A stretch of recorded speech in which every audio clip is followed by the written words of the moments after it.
The design brief for Ghost came to the studio with hundreds of pages of our customers' insights. We kind of refined and distilled it down to this concept of what is post-opulence.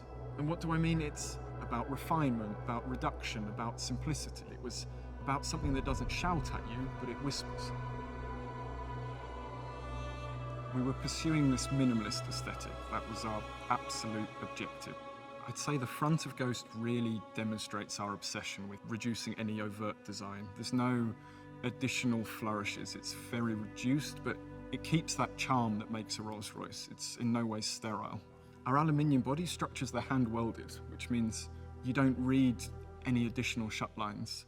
Every car individually is finished symmetrically. That's what gives you this feeling of one canvas, one monolithic sculpture from front to rear.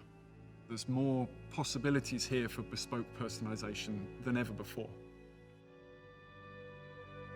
The character of Ghost comes out.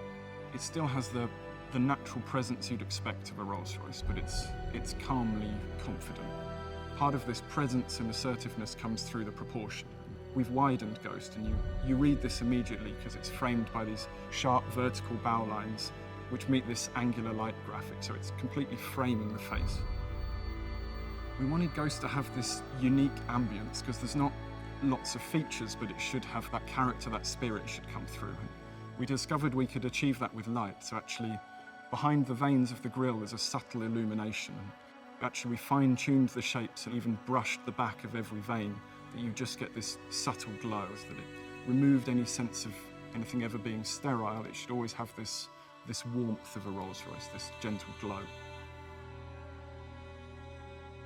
We want to give you that subtle message that this is a car to be driven and a car to be driven in. There's no heavy focus on the rear door or the front door. If you look at them, they're almost equal. We're letting you know almost subconsciously when you walk up to the car that whether you sit in the front or the back of Ghost, you're going to have that great Rolls-Royce experience. The rear of Ghost, it continues this yachting analogy.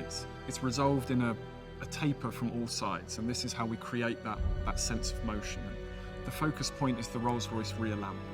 This simple red square ring has become a tenet of modern Rolls-Royce design. But here we've modernised it. It's actually leant forwards a little bit. It's more three-dimensional than ever before. The Ghost interior is meant to be a detoxifying space. We realised our customers have very complicated lives, so they're not looking for a constant reminder of their success. They're not looking for busy details. They want a thinking space.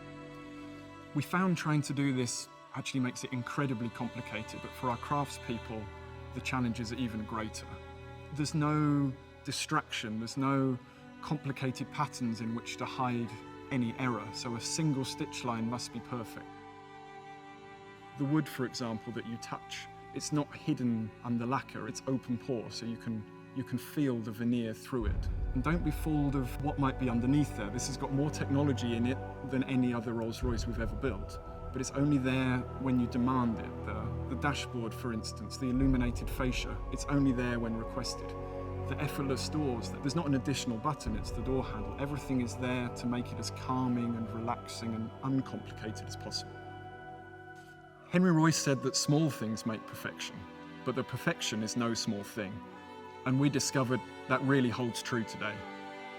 This philosophy of post-opulence, this philosophy of refining to every detail is what should make it timeless.